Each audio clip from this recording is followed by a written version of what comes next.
Welcome to the Moffitt Method Podcast, where longtime strength and conditioning coach Tommy Moffitt explores everything from the art of coaching, improving performance, sports nutrition, and mental training. Now, welcome your host, Coach Tommy Moffitt. Welcome to the Moffitt Method Podcast, and I am your host, Tommy Moffitt. If you're listening to the podcast for the first time, please take a moment to subscribe and then share it with your friends. Our very special guest today is Coach Ben Iannacchione, head football strength and conditioning coach at Washington State University. Ben comes to Pullman having spent the 2022 season as the head strength and conditioning coach at the University of Akron. Coach arrived at Akron after spending the 2021 campaign on the Pitt Panthers football strength and conditioning staffs. Prior to Pitt, he served as the Director of Sports Performance for football programs at the University of Kansas and Wyoming. Prior to Wyoming, Ben was the Associate Director of Strength and Conditioning here at LSU in 2016 and 2017. He began his coaching career at LSU in 2011 and was here from 2011 to 2015 when he left to go to Youngstown State to be the head strength and conditioning coach. He returned again here in 2016 to be our associate director. Ben played football and graduated from Baldwin High School in Pittsburgh, Pennsylvania. He played collegiately at Boise State, lettering twice on the offensive line. Over his 4-year career from 2005 to 2008, the Broncos compiled an impressive 44-8 record, including 3 Western Athletic Conference titles and 3 bowl games.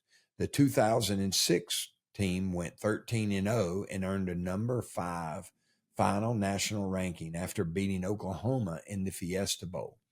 Ben graduated from Boise in 2008, earning a bachelor's degree in communication, and he earned his master's degree in kinesiology from LSU in 2012. Welcome to the podcast, Coach. It's an honor to be here, Coach. Truly is. Thank you for having me. You're very welcome. And so I wanted to get you on here for a while, but I knew with the change to Washington State that it was going to take you a while to get settled and all. So I'm excited about having you on here, especially at the beginning of training camp. So it's great to have you. Yes, sir. All right. Thank you. Thank you for having me. So let's get to it. So right off the bat, why did you choose to get into strength and conditioning? And is that still your purpose or has it changed? You know, Coach, I've listened to some of your podcasts, and my reason is very similar to everybody else's. It's a coach that I had. I'll be the first to admit I wasn't the greatest football player in the world, but I worked really hard in the weight room. And my strength coach in college was Tim Saha, and how he poured into me and how he helped me grow into the man that I am today. I soon discovered that that's what I was passionate about. I left Boise. I moved back to Pittsburgh. I was coaching high school ball, and I just kept thinking, I miss the weight room. I miss off-season training. I miss being around Coach Saha. I miss that environment. So to be able to do what he did for other young men, that's truly what I'm after. And it all started with just having a great, great strength coach who was a great man and a great mentor. Yeah, that's awesome. So along with some solid experiences here at LSU, this is your 5th stop as a young head strength coach. Yep. You still have some of your hair left. So yeah, a little bit. How have those experiences prepared you for this next opportunity? And is there any one thing that sticks out to you that, has carried you from job to job to job? Mm-hmm. I'll say this. I certainly didn't plan on having to be a head strength coach at 5 different schools. This profession, you never quite know where it's going to send you. I'll be the first to admit when I got to Kansas, I thought we bought a home and we said, this is where we're going to be. And then things happen and you got to bounce around a little bit. But I'll say this. I think the thing that sticks out to me the most is no matter where you are, no matter what school you're at, and I even saw it working for you, Coach, the young men in the weight room, the young men on the football team, they just want to be loved and cared for. They genuinely want to be pushed. You know, they don't always think they want it, but that's what they want. They want somebody there, forcing them to do some things they don't necessarily want to do, but rooted in love and only helping them reach their full potential and become the players and the men that they want to be. And it doesn't matter what logo's on your chest. It doesn't matter what conference you're in. All these young men are the same, and they just want guidance and they want love. So that's really the main thing that stood out to me. The other thing that I think is actually a positive in the journey I've kind of had to take was, I think sometimes as coaches, we preach a message to the young men. You know, we talk to them about overcoming adversity. We talk to them about doing difficult things. We talk to them about being disciplined. And when you end up getting fired one day, like I have, well, now it's time to live it. You know, if you're just going to talk it all the time, that's kind of hollow. So you get fired and it's, well, you know, I tell the guys to overcome adversity. I tell the guys to be disciplined and to do the right thing. So here's my opportunity to do it. So kind of having to take the path that I've taken, it's actually been one of the biggest blessings in my life. You know, you can kind of look at it as, you know, it's tough, it's hard. You have to move your family, you have to sell your house, you have to pack up, all that other stuff. But as a family, we've grown. You know, my wife and I have gotten closer. My wife and my children, us as a family, we've grown closer. And it's ended up being one of our biggest blessings. So I'm nothing but thankful for the path my career has taken. And I can tell you now the same thing I would have told you back in Kansas. I do not want to leave Washington State, and me and my family are settled here, and we absolutely love it here. But I also know this profession. So I'm going to give it everything I got every single day, and we are fully entrenched and planted here in Pullman. That's awesome. So let me ask you this. Yes, so, you know, with the different stops that you've made, the uniforms are different. The weight rooms are different. Mm-hmm. Are the kids the same? Have you noticed anything, whether it's based on geographics or the level of play? How are the kids similar or different for the different places you've been? Here's how I want to kind of answer that. I also feel like as strength coaches, we like to point the finger at the kids and say, this kid's that kid's this, these kids are difficult, those kids are this. I choose to always put the burden on my back. So I truly believe that you get from the kids what you give them.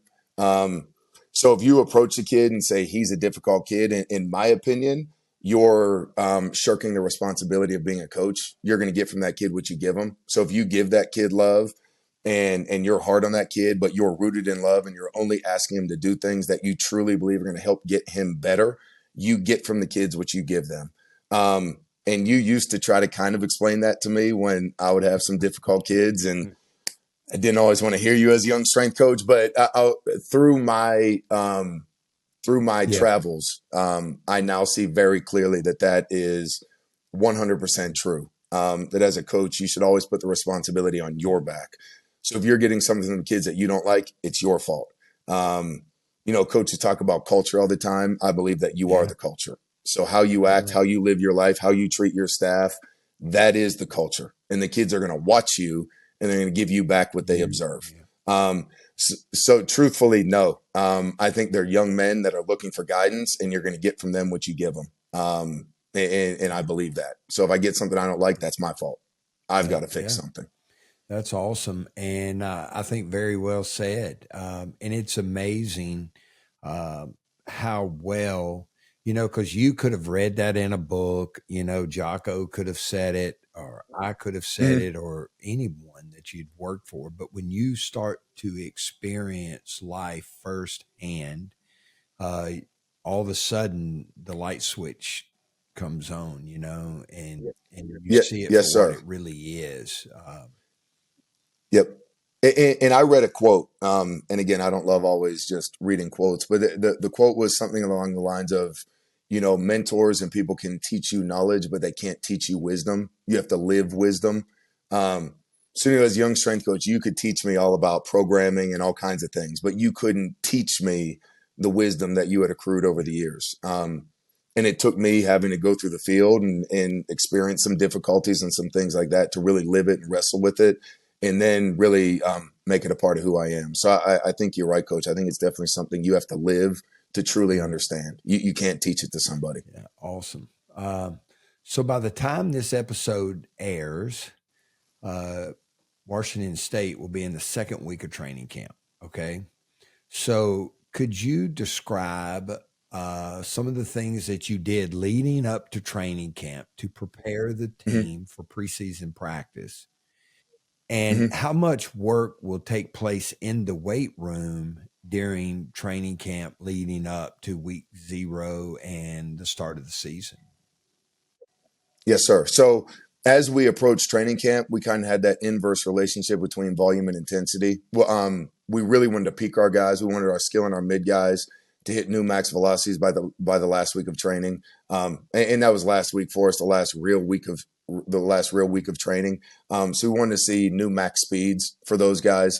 We also maxed them on the power clean and the bench press. So we really wanted to peak them to hit new numbers, to get new max velocities that we can kind of use going into camp. Our big guys, we retested them on their 10s and their 20s with our timing gates. Then we maxed them on the clean, squat, and bench. I believe that strength is important for those guys. So we really want to get new strength numbers for them. So in saying that, the last couple of weeks to peak them for that, our volume was down significantly so that the intensity could be high. So this week we brought the guys in for 3 days, and we started ramping the volume back up, and we did that with PRPs. So they really weren't with us the last week of training. It was more player run practices, and we don't necessarily fall in love with that load number. But we also know to get them ready for that first day of camp, we've got to get close to that load number so they're ready for it. So the first 2 days, Monday, Tuesday, we really let it just be PRPs. Then the last day today on Wednesday, to get them to 80% of what we believe that load is going to be the first day of camp, we stayed and ran a tempo. And then we also, with our skill and mid guys, we also pushed the acceleration zone on the first couple to make sure that we hit 85% of the speed that they touched last week.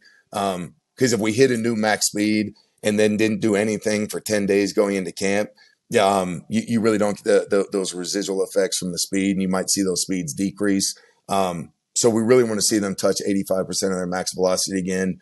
We wanted to ramp that load back up to 80% of what we anticipate that first practice to be. And where we're very fortunate here, we have a really good relationship with the head coach. He's already showed us the practice script. We know what an 18-period practice is going to look like. He assured us that he is going to ease them into camp. We're not going to come out and go 24 periods and, like you used to say, crush the Coke can on day one and then try to put it back together. Coach Dickert is very intelligent. He values the data. He values our opinion. So today, the last day, we were able to hit 80% of what we believe a load is going to be for that first day of camp. So they're ready for that spike in volume and the spike of intensity that comes with training camp. Yeah, you remembered that visual when I smashed. I loved it. You smashed a Coke can and you said, "Let's put it back together." I'm like, "Wow, that's get all the wrinkles." That stuck out to me, and I give that to young coaches. Here's what Coach Moffitt used to say, and they're like, "Oh yeah, that makes sense." Okay, so lifting during camp, I do want to try to maintain our strength the best that we can. And the reason I look at strength is because I look at the game of football, and we're sprinting, we're jumping, we're cutting, we're doing a lot of high velocity movements. So we're kind of training that end of the curve out on the football field. So I like to train the opposite and make sure that we're maintaining our force output. And I'm not necessarily married to any one exercise. We'll kind of do trap bar deadlifts for our lower body, easier on the low back. You can still apply a lot of force into the ground. And then we will still bench press on day 2. One thing I do for the guys, I believe in a lot of isometrics during camp for tendon health, for blood flow, to get them feeling good. And a lot of the workouts end up kind of looking like bodybuilding lifting. A lot of dumbbell work, a lot of auxiliary work, getting their heart rate up, getting their blood flowing. And again, the residual effects of that hypertrophy training can be only 15 days. So I do think it is important to try to help them keep their muscle mass on during camp. And a lot of that is also, nutrition and diet related as well. So we have a good relationship with the nutritionist, and we make sure they're actually eating and getting smoothies and stuff during their workouts as well. So it's kind of our chance to get our eyes on them and make sure they're eating well too and taking care of themselves. Good deal. Good deal. Now, do y'all have your own weight room there, or do you share a space with the other sports? Yes, sir. We have our own weight room here in the football building. It's actually in the stadium. All the other Olympic sports are over in the bowler gym. So they have their own weight room. So we're definitely fortunate here where it's really just our space. Yeah. What about the climate? Is heat and humidity a concern? You know what? No, the climate here is really nice. I think the hottest it got this summer was like 93 degrees. Really no humidity. We're kind of up at elevation, so the sun can get kind of hot, but we don't have to worry about humidity. It's nothing like Baton Rouge. Well, The climate's that makes good your here. job easier because it Yes, just sir. doesn't wear you out so much. Yeah. You know, Yes, sir. so riding my bike, because I try to ride at least every other day, and I can tell the difference if I ride in the heat of the day between noon and 3:00. Mm-hmm. My pulse rate is at least 10% Oh, higher wow. than if I ride in the morning or in the late afternoon. So, I Mm-hmm. mean, you can say, you got to acclimatize to the heat, but it also has a long lasting effect on the organism as well. So you got to be Absolutely. careful. And as old as I am, I got to take every chance I got. Look, so Hey, you you're remember still my a power buddy? athlete, coach. Yeah. Yeah. Do you remember my buddy, Will Jones, the guy that Absolutely. I Yeah, used he to was a ride freak with? on the bike. Yeah, Coach Jones with 4 Dimension Fitness. So I Yeah. texted him today. I follow him and his wife on Strava. And last week Will did a 60-something mile ride and his wife Jessica did a 71 or 72-mile ride. Oh. So yesterday I was fired up, man. I put my PR gel on. I took my beetroot powder. I took my cordyceps mushrooms. I hydrated. Man, I got crushed. What'd you put And in? so I text him. I'm like, what am I doing? And he's like, just come by next week. So I'm going to go see him for a little tune up next week, man. Okay. Golly, That's what it was. Yeah. that heat gets me, man. Oh, big time. Big Yeah. time. Yeah, it's different down there. It is Yeah. different down there. And then when you're riding on the asphalt, you get that heat that is just coming off the asphalt because, when you're Yes. down in the drops, that the pavement is like 6 or 7, it's less than 6 feet. The pavement's like 5 feet from you. Yeah, it cooked. First time ever in my life, coach. I remember my first summer in one of our change of direction days down there and guys blowing the bottom of their shoes off their cleat because it got so hot that the glue melted. And I'm like, the glue melted on the what bottom is of their going feet. on? Yeah. Yeah, that's different down there. Different. Yeah. Whew. All right. So will y'all be tracking practice? Okay. Mm-hmm. And how will that be used in making decisions about sprint work before, during, or after practice, practice load, and if you'll do conditioning or not? And when I'm putting conditioning in quotation marks because I don't know, how y'all term it or will do it. So, how does tracking lead to what you do at practice and et cetera? Yeah, yes, sir. We definitely track. We have about 60 catapult units. Oh, wow. Yeah, we have a bunch. So we track a bunch of the guys. In Jake Beckett, my one assistant, he does all of the technology stuff. So he's really, really good with the catapult. He'll look at the reports and he'll kind of flag when a guy gets to about 80% of his rolling average. And he kind of flags it as yellow. And that's certainly not telling the coaches what to do, just alerting them to, this kid's practicing hard right now. When we get to 90%, he flags it as red. And if we have a guy flagged red enough, we really start looking at his speeds. So if he's flagged red and his max velocity is dropping, that's when we kind of intervene and tell the coaches, like, look, we don't ever want to tell you guys what to do. That's not what we're here to do. But here's what you are doing. Here's what we are seeing. And here's what inevitably is going to happen if we continue doing this.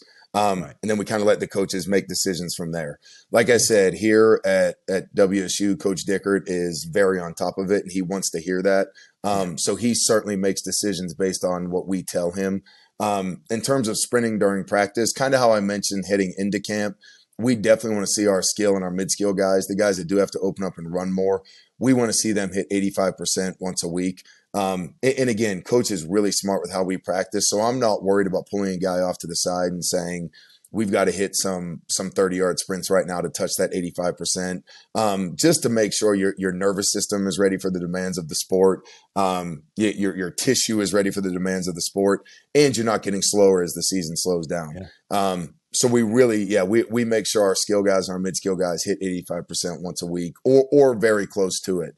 And if they don't, the coaches are on board and we pull them off to the side during practice and we hit some sprints to make sure they hit it. Yeah, absolutely. In terms of conditioning, we practice very intensely. Coach is very into mimicking, and it's never going to be perfect. The game is going to be the most intense thing they do. But he wants practice to mirror the intensity of a game. So he is on board with, if we practice the right way and we practice hard and we get in what we need to get in, that's conditioning enough. Exactly. So we won't condition the guys extra. We let fall camp take care of it. Yes, sir. Good deal.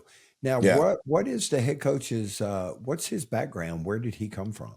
So I met Coach Dickert. He was originally our safeties coach at Wyoming when I got there, became our defensive coordinator.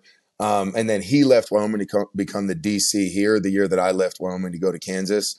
And then again, I don't know all the details of it. When Coach Rolovich got let go here, he was named the interim, went on to have a really good season, and they took that tag off him and named him the head coach.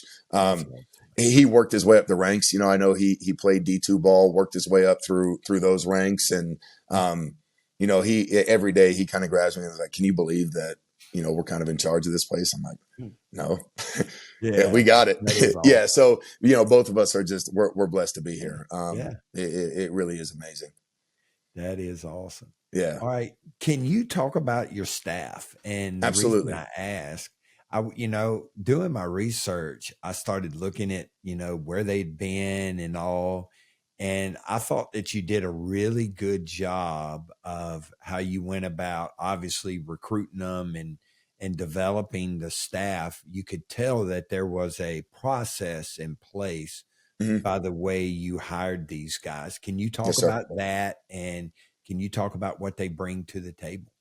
Absolutely. The first guy I'll bring up, and I already kind of mentioned him with our technology, is Jake Dickert. He had already been here. He was here with the previous staff, and Coach Dickert loved him. So before I even got to meet him, Coach Dickert kind of said, the Jake Dickert, I really think you should keep him. And then I got a phone call from Josh Lawson and said that, he was with him at South Carolina, spoke really highly of him. And I love Josh. Josh and I had a really good relationship. We still do. So for Josh to make that call, I was like, I'm going to keep this guy. And then he had worked for Joey at FAU. So Joey had reached out to me. He's amazing. Got to keep him. And I just kept getting these phone calls like, this guy's amazing. You got to keep him. And when I got to come out here and talk to him, it took me 5 minutes to go, this guy is amazing. I do want to work with this guy.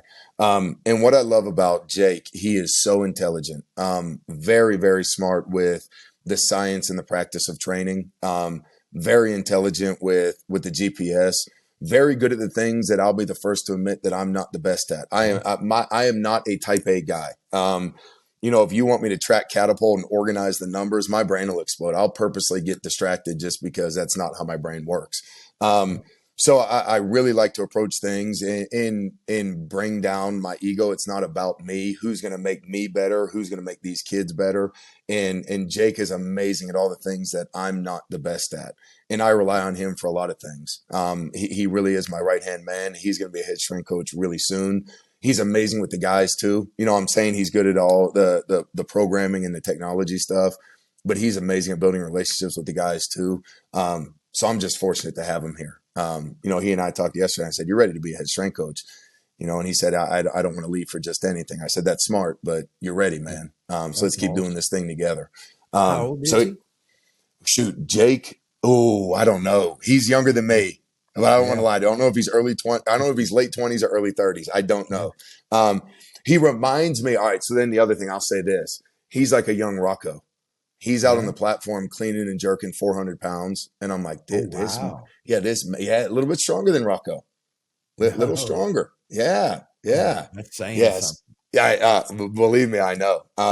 So he's fun to lift too. And then I almost feel like you did it sometimes. I'm watching him lift and I'm like, if I even deadlifted that right now, my back would go out, my hip would hurt.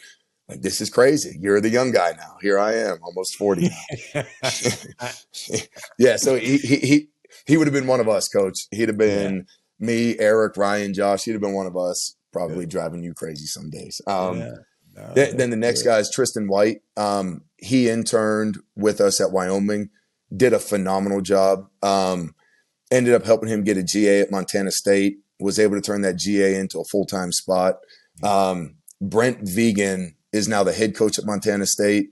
So Tristan was an assistant there while Coach Viggs was the head coach.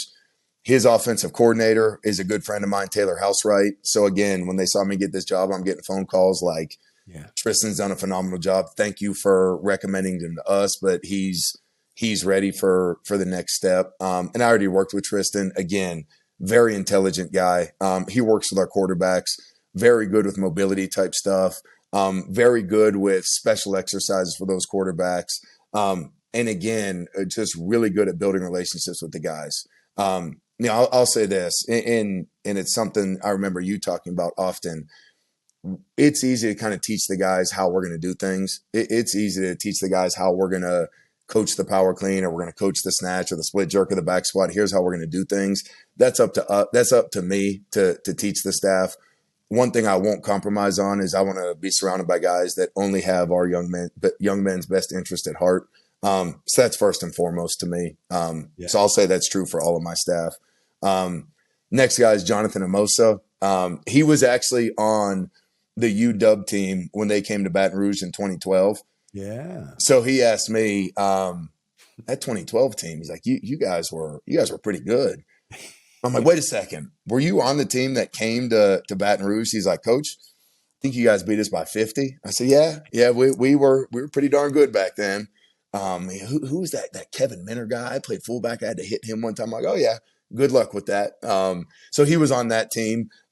He is phenomenal at building relationships with our guys. Yeah, phenomenal. He's a big guy. Played fullback at UW, bounced around the NFL for a little bit. Got into coaching, the position coaching at Montana State. And then kind of realized, I think kind of what I did early in my career, I want to be a strength coach. I missed the weight room. So he had transitioned to the weight room.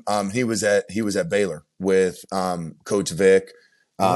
Matt List called me. I saw that, man. Yes. I saw all of that. There's so many ties. That's the part that I like about it. Yes. And the other part is Montana State is like the cradle of coaches, man. I mean, they've got something special, whether it's Wisconsin Whitewater or Montana State. They've got something going on there that is special. Yep. Yeah, I got to work with Coach Vegan.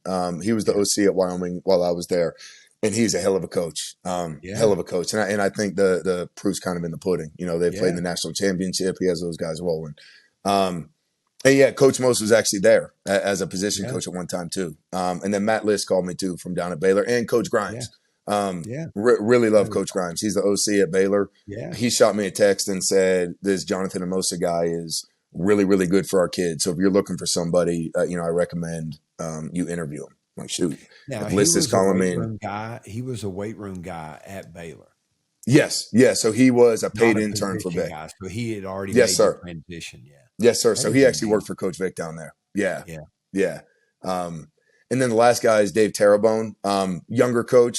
But I like having a younger guy on staff. Yeah. And it was actually Aaron Hall. He was at Texas Tech with Lance. And it was Aaron Hall who originally reached out to me. And there's really only a handful of people in my life that I don't question a word of what they say. And Aaron Hall's one of those guys. I love that guy so much. When he reaches out to me and says, hire this guy, it's like, okay, I don't have to interview him. I'll just hire him. If Aaron loves him, then I love him. Because I think Aaron and I are very much cut from the same cloth. And Aaron and I have been through a lot together, and he's one of the most loyal, hardest working, best guys I've ever been around. So when he calls me, I kind of called Dave and made him do like a mock interview, kind of like you did to Eric and I. And I made him go through the interview process, made him sweat it out a little bit. Absolutely. But I remember being on the practice field and Aaron calling and saying, this is the guy you got to hire. So, okay, I'm going to hire him, but I'm going to make him interview first. So Again, he's one of us, cares about the kids, loves the kids, coaches his behind off, and is full of energy on the platform. So he's an amazing addition to the staff too, and the guys love him. Yeah. So so the way you just covered it is kind of the way I imagined it when I read each of them's bio, and I was like, damn, he put together a solid staff, man. They make my life easy, Coach. Yeah, they do. So let me ask you this. So let's give a shout out to Coach Aaron Hall. Yes. Is he still is he not the greatest weight room demo guy ever? The greatest. He's the greatest. You know, you used to try to mess up. You would always get me on the chin ups. I'm a big guy, and you'd have me hold that chin over the bar and let those recruits see that we're going to hold our chin over the bar. And you'd have Eric down in the bottom position that snatches and cleans, and you used to get after us. And I've tried to get after Aaron, and it doesn't work. No, he'll sit down in that bottom position with a scowl on his face, like you can't break me. And I tried, and I never did. Matter of fact, I would try to deadlift with him, and he would end up breaking me. So, he's a warlord. Pound for pound, a strong guy, man. Yes. Now, and you have a nice mix of guys, and this was something that I believed in. Guys that were from smaller schools like D2 and D3 schools and FCS schools. Mm-hmm.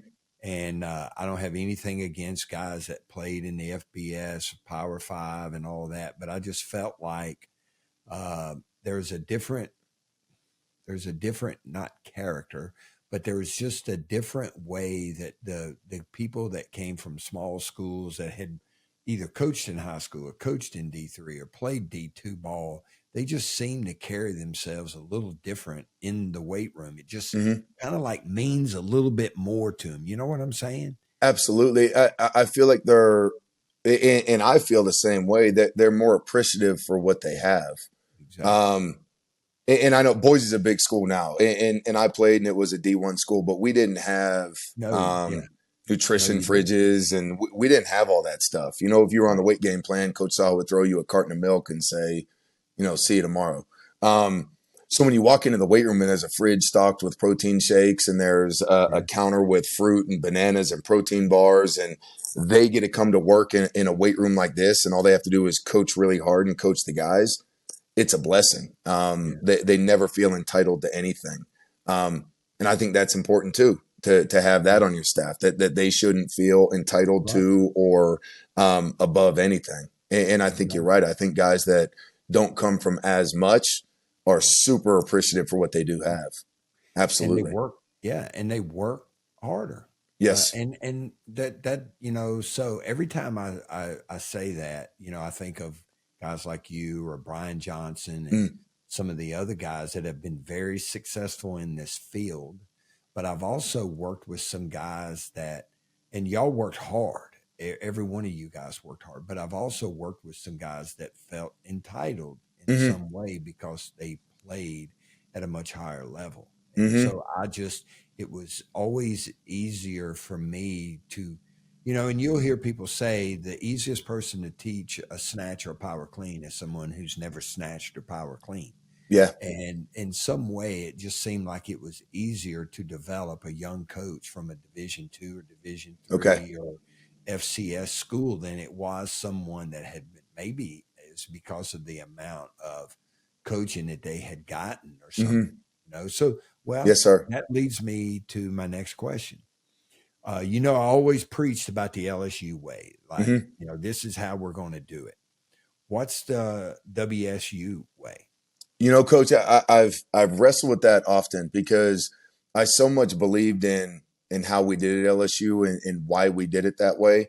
But I made myself dig deeper into why is that right? Why did that work the way it worked? I think very often we don't necessarily think. We are told what to think, and then we just accept it and continue to go. But I've really tried to challenge myself to think. And why did it work the way it worked at LSU? Why was that so successful? How did that carry over to what I experienced at Boise, and why did it work at Boise? Even though what we did was slightly different, I've kind of wrestled with why it was done. And I think that's kind of where the truth lies. So for me, it's going to be similar to what we did at LSU. I just tried to go deeper with it. And I really believe in the right way to coach. And this is something we can argue the nuances of training all day. You know, we can talk about, should you Olympic lift, should you back squat, should you front squat, should you bench, right? We could talk about that stuff all day. But I really think the right way to coach, there's really not an argument there. So I really believe the only right way to coach is to single-mindedly aim at helping our young men reach their full potential. And in order to get that done, we as coaches have to strive to reach our full potential. I've really delved into psychology, mythology, all kinds of different things to kind of find out where is the truth.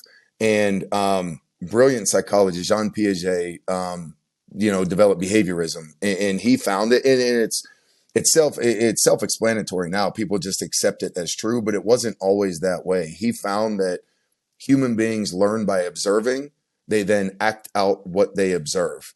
He mentioned that's why little girls play house. They watch mom make dinner and clean the dishes, and so they want to mirror what mom does. And it's not doing exactly what mom does. It's almost like calling out the spirit of what mother might be and then trying that on and embodying it in who they are.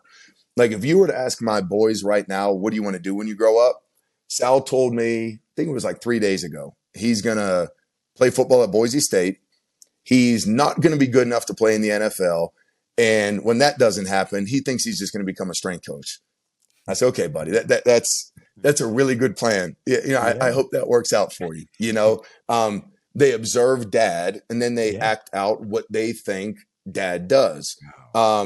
So in my opinion, I don't even know if I would call it an opinion anymore. The way we do things is everything that happens on this football team is our fault.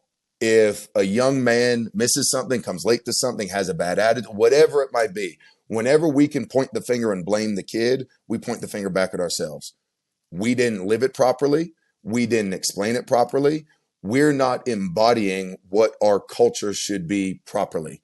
A lot of coaches talk about culture. And so I started thinking to myself, like, well, what is culture? What does that really mean? Is it really just putting a bunch of slogans and quotes on the wall and talking? Or is it, it's who you are. I truly believe that the culture that you get is who you are. And again, why the LSU way worked was we're going to demand that the kids do every rep, every set, every exercise exactly right every single time they're in the weight room. Well, that helps them reach their full potential. And then as a coach, in order to coach it that hard, you better be on top of your game, because as a coach, if you do it the right way, it's demanding and it's grueling and it's hard. But if you let a kid skip a single rep, then why wouldn't he skip class? Why wouldn't he fail a drug test? Well, my coach doesn't really coach that hard, so it's your fault.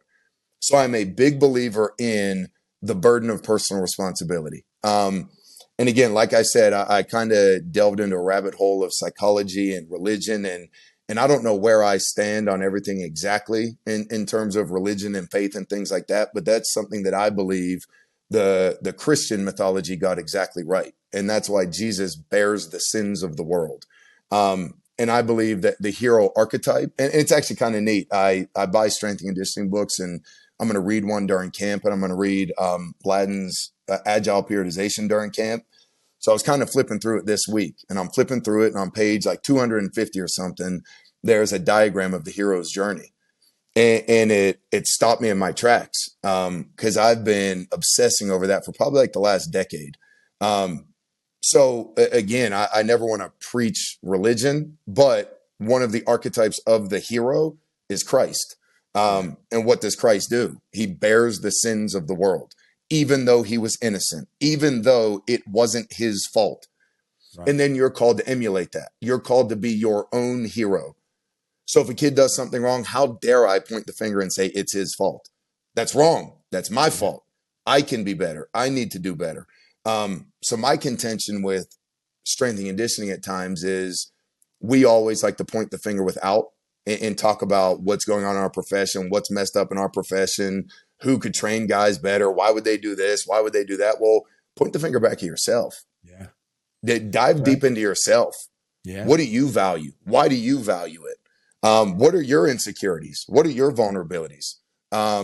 Make yourself better. And if you grow yourself, you're naturally going to get growth from your athletes because they are going to observe you and then they're going to try it on. And if they see you getting better and demanding more of yourself and your staff, they're going to do it. And if they're not, well, then you need to be better.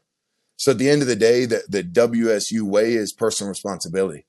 It's personal responsibility. Everything that happens in this building is my fault, first and foremost, because they put the title of head strength and conditioning coach on my door, and then it's my staff's fault. And I won't accept anything else. We're always going to put the burden back on ourselves. Yeah, man, that's well said. Golly.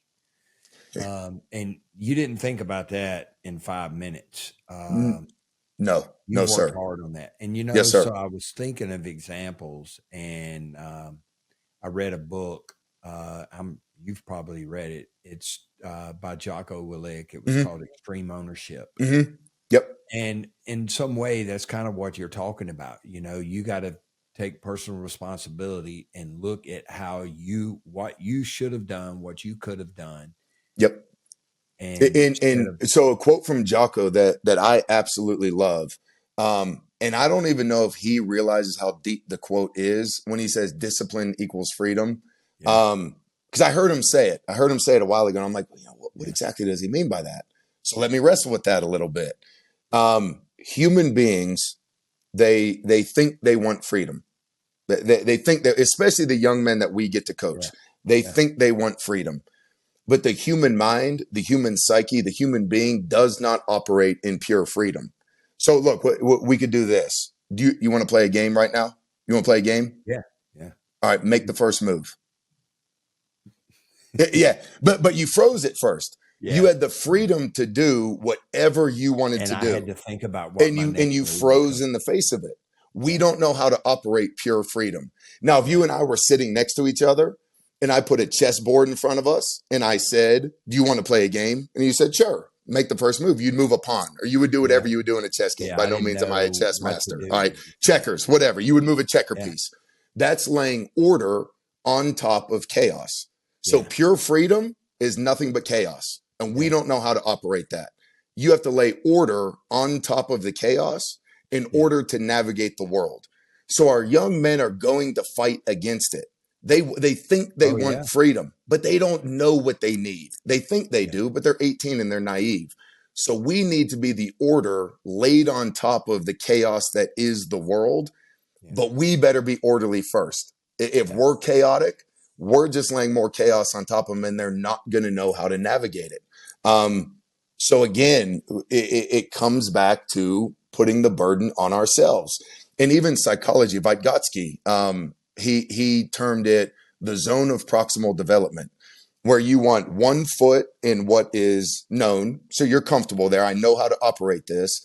And 1 foot in what is unknown. And that's kind of where learning takes place.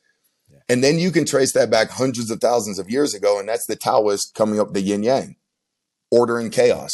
So people have been talking about this forever. But then we as coaches, because we're driven really by our persona, the person that we put out there that we want everybody to think that we are, we try to come up with our own slogans and our own sayings. It's like, man, that's how humans have been operating for hundreds of thousands of years.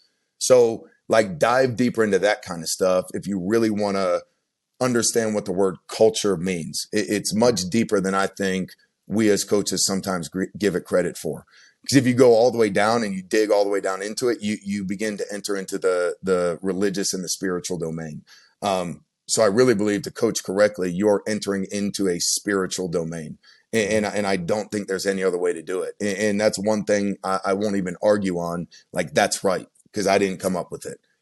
Yeah. And, that's the difference, I think, between great coaches and guys that are just collecting a check, because great coaches will take the time to figure that out And then other coaches just do what they've always done Mm-hmm. and expect a different outcome, or, Yeah. or sit and Johnny Parker said, you can have the same experience over and over and over again, or you can have that experience one time that will last a lifetime, and the choice is yours. And some people will experience loss or getting fired or whatever it is over and over and over again, and they can never figure it out because Mm-hmm. they've never thought deeply enough into it. So Yes, sir. I was thinking something like this yesterday while I was riding my bike, and I was talking to, he's the COO for the Moffitt method. Okay. His name is Rob Muse. And we were talking about people who do the same thing over and over and over again and expect different results, Mm-hmm. and never question why we do it a certain way. So he said that he and his wife were cooking a ham, were about to cook a ham. And Rob said, you have to cut the ham in half. And she was like, what do you mean you got to cut the ham in half? And he said, well, my mom always cut the ham in half and set part of it aside and cooked it, 2 halves. And so she said, that is stupid. That's not how you cook a ham. So Rob said, okay, I'm going to call my mom. So he calls his mom and says, Mom, why do you cut the ham in half? And she said, I don't know. Ask your aunt. That's the way we always did it. So Rob calls his aunt up and asked his aunt, said, why did grandma always cut the ham in half? And she was like, because her pan was too small to put the entire ham in. Wow. Yeah. How about that? Yeah. So for 3 generations, they'd cut the ham in half and never asked why. Why? Why? Yeah. And they were cutting the ham in half because grandma only had a small pan. So the only way she could cut the ham was to cut it in half and cook it. So it worked for grandma, but it doesn't necessarily mean it has to be the way to cook the ham. Yeah, it doesn't have to be that way. Just absolutely. Yeah. So yes. Awesome, man. Awesome job. So I'm going to replay this part a couple of times. It's going to take me a couple of times to yes, sir. to grasp it all, but yeah, I really like that. And that's why you're going to be successful in anyone, regardless of what sport or business that you go into. In fact, I remember while you were at LSU, you had the book. What was the title of the book? It was Start With Why. Start With Why. Yes, sir. Simon Sinek. Yeah, that was part of this journey, correct? Yes. That was probably my first, my first experience with psychology was when I was working on my master's in counseling before I came to LSU. And then I stopped all that because I decided I'm going to go be a strength coach. And I enjoyed it, but it was all really difficult for me. I didn't quite understand it. I could pass the test, but it was kind of over my head. So I started reading, I guess what I would call a little bit more simple reads to begin to understand it a little bit more. And then again, one thing I believe in, and you showed me this, is it doesn't matter what your title is. We're here to help young people reach their full potential. So I even remember as an intern, you would call me in the office and talk with me. And I remember thinking to myself, that's Tommy Moffitt. What the hell is he talking to me for? I'm just an unpaid intern. But I remember that stuff. So I get to Wyoming, and he's a young GA on the Olympic side. His name's Joey Davey. He said, Coach, I think I might even had extreme ownership on my desk that day. He said, Coach, I see you're reading that book. Have you ever read or listened to Jordan Peterson at all? And I said, no. Who's that? Who are you talking about? And he's a clinical psychologist in Toronto. I know he's gotten famous because he's gotten involved with some political discussions, that kind of stuff. I really don't pay much attention to, but he told me, read his book, 12 Rules for Life. So, okay, great. So I started reading that book. And so I said that about me because Joey knocked on my door, and I don't care that he's a GA on the Olympic side. He's a young coach that wants to talk. So let's talk. Right. And it was a young GA on the Olympic side that introduced me to a psychologist that then helped me understand deeper psychological text better. So I would never be here without Joey Davey. And here I am, head strength coach at Wyoming, and it's a young GA on the Olympic side that helped catapult me into the stuff that I became obsessed over. So again, I think it's important that we treat everybody as if they have inherent equal value. And that's the only way we get better. That's the only way other people get better. So Start With Why was certainly one of the first books I read. And then it's just been kind of a deep rabbit hole ever since. Yeah.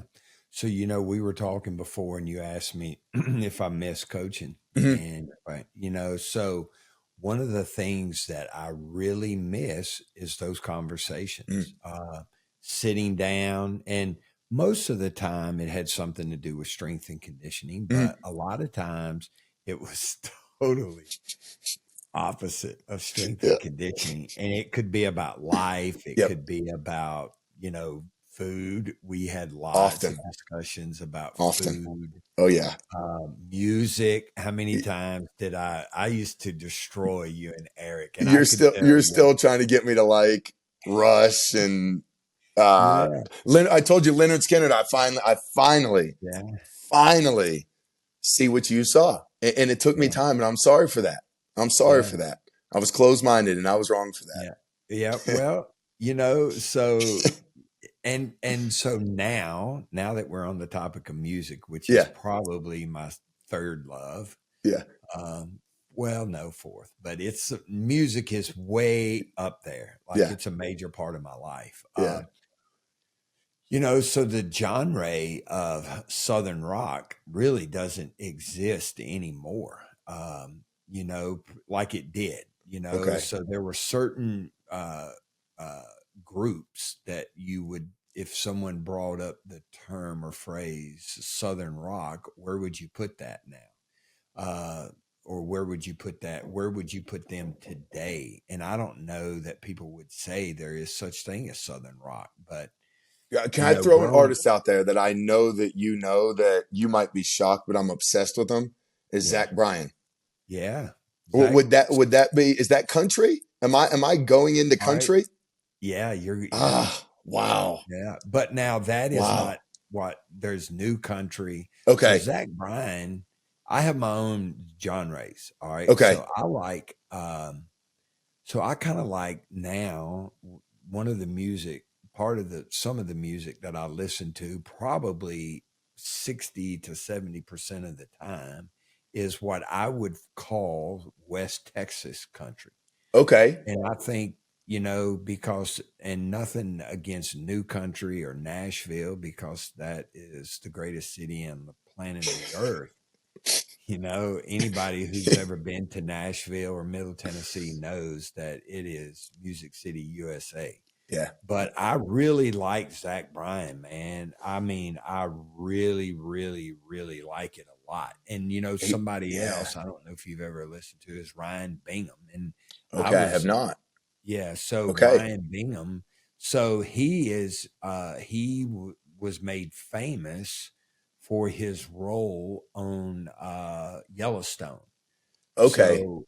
So that's how he was made famous. But I was listening, and I'm sure everybody says, "Oh, I listened to Ryan Bingham before he was on the cast of Yellowstone." But really a great musician, and so so you're slowly creeping into. I don't know what's happening. Yeah, Jake Beckett had Zach Bryan on. I said, "Who is this?" Yeah, had Zach Bryan. I'm like, "This is really good." Yeah, and then the O line here made me listen to Tyler Childers. Yeah, he's really good too. So I like him too. Yeah, so that is, to me, that is like bluegrass. Yeah, not quite country. It has a little bit more like soul to it for me. Yeah, that's bluegrass. But I'm in, Coach. So that's where I'm that's in. the music. So that's the music. I grew up. My dad listened to bluegrass and gospel music. And, and every, so WSIX, if you've ever heard of that radio station, they're the radio station that broadcasts the Grand Ole Opry, which is old country. And so that's kind of the stuff that I listen to. And, I don't mind new country because it's almost like pop, really. Okay. Pop from my days. but we could talk. We could. Yeah, we could. We So could. remember, We've done I it used to before. get you and Eric on YouTube. And We'd watch we whole would listen. concerts. Yeah. We would Concerts that listen you were to at in the hangar everybody. and Yeah. yeah. Jethro Tull Oh, and yeah. Robin Trower and Oh, Jeff yeah. Beck, like Oh, yeah. Led Zeppelin, and Oh, you know, yeah. on and on and on and on. Yeah, we had some good times. Yeah. So so we're getting a little sidetracked Yeah, here, but yeah, those yeah. were the conversations that we used to have. We would talk about food forever. Yeah, a lot. And but they generally turn to music. Yeah, always. Typically. Is, yeah. That's awesome. So all right. So let's get Yeah. back on track All right. here. Yeah. Yes, sir. I want to ask you. So we've got a few more minutes to talk, and there's a couple of questions that I want to ask you. Mhm. First off is about sports nutrition there. Okay. And how that department, how do you two work together? Because you mentioned them earlier. Mhm. And I wrote myself a note. I wanted to ask you how the two departments work together and how that relationship has evolved since you've been there, and some of the things that y'all are doing. Yeah. So first, when you first started, Yeah. and I tell people when Mhm. you and Eric and Ryan and, you know, in my generation Mhm. also, we were the sports Yep. dietitians. And Yep. I remember now bagging the it's fruit grown. and Yeah. yes, sir. Yes, sir. Eric used to get in his car and go to Yep. the cafeteria and bring it all back, and we'd wash and bag it. Yep. Do you remember the peanut butter machine? Yeah. So We can give them that's peanuts and not peanut actually, butter. And oh yeah, yeah, I remember all that, that's, Coach. yeah. Now, I'm lucky here where, again, Coach Dickert is a big believer in nutrition. So when I first got here, the nutritionist for football was just a GA. And they were waiting for that young lady to graduate, and then they were going to turn it into a full-time position. And where for some budget reasons and things like that, we're finally getting to the point where we are going to hire the full-time person for football.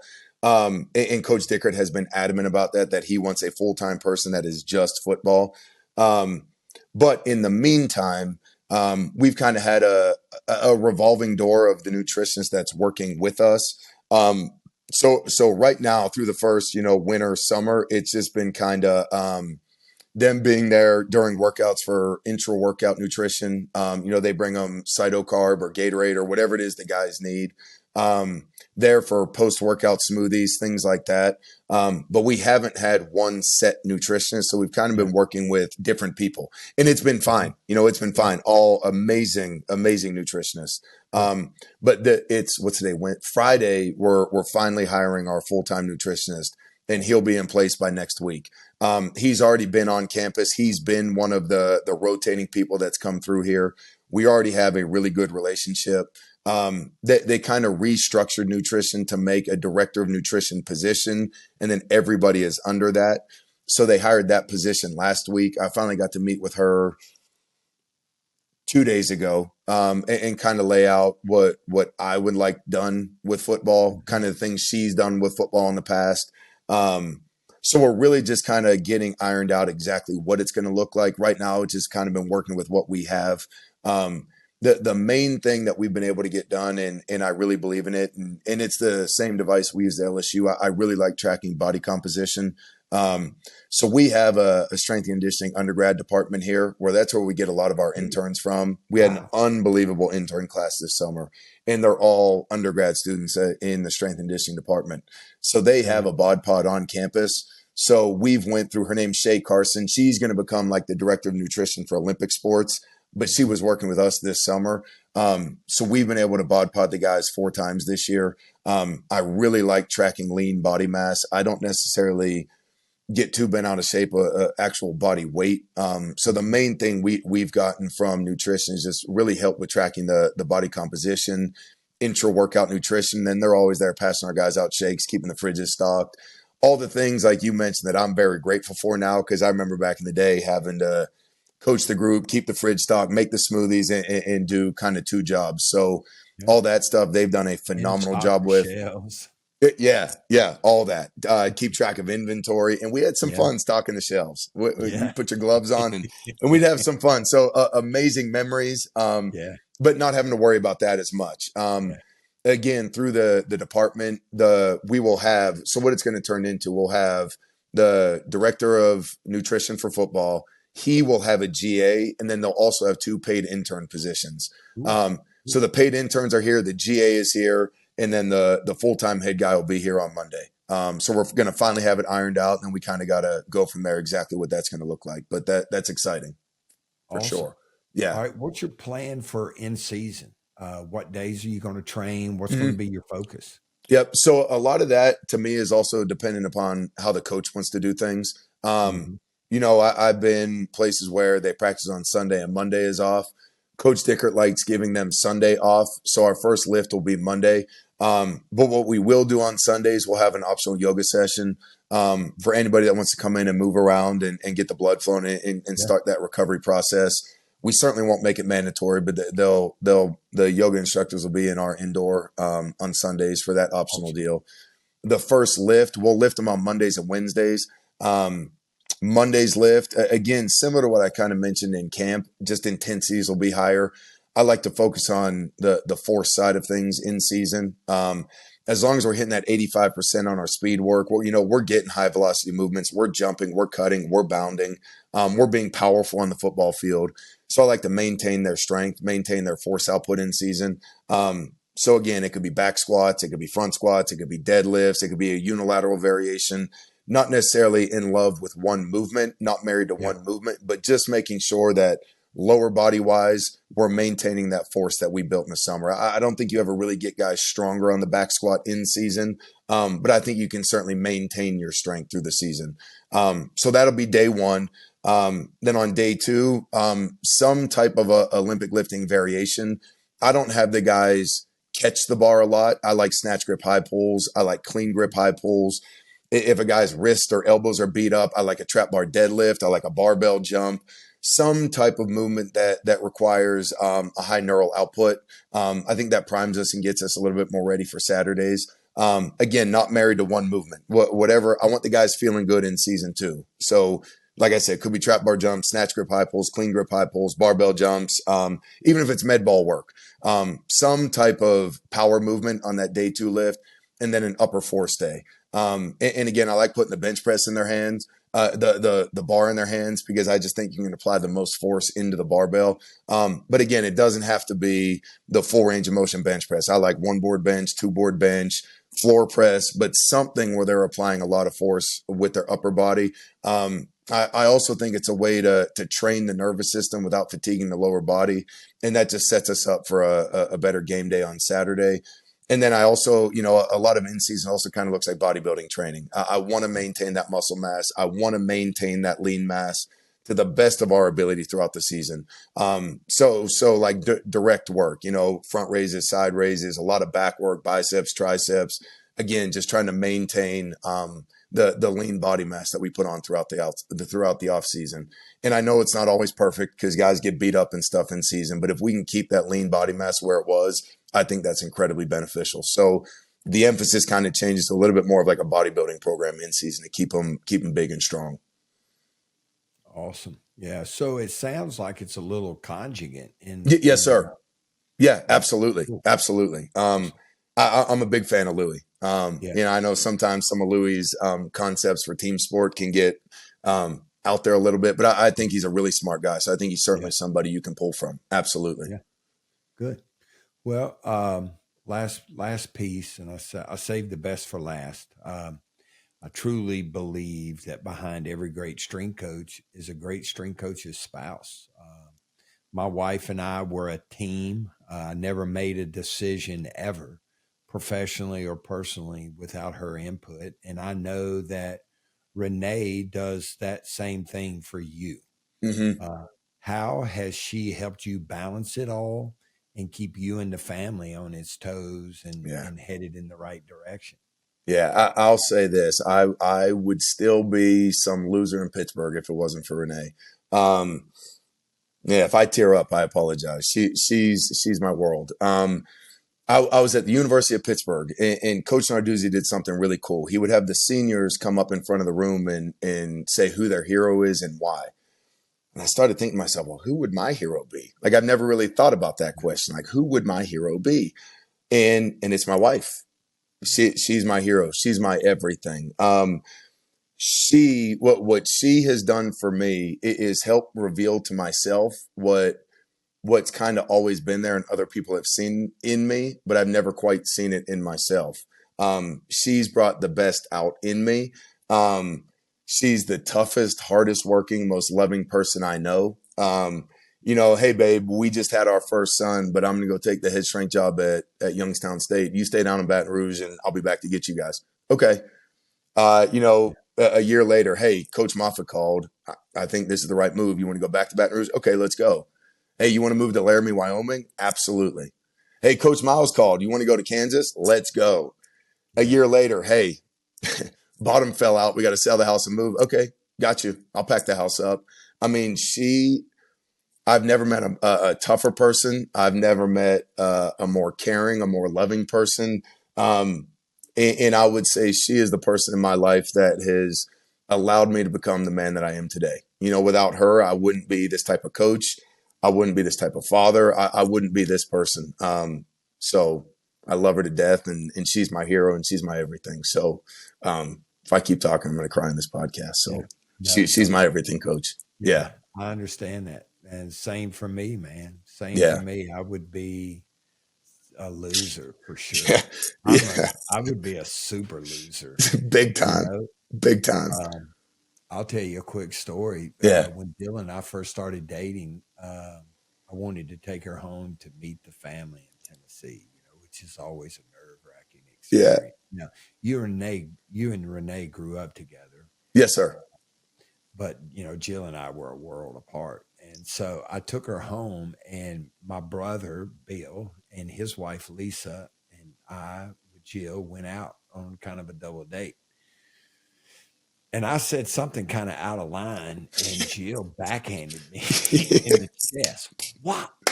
Oh, I love it. And Lisa, Bill's wife, turned over and said, they're going to get married.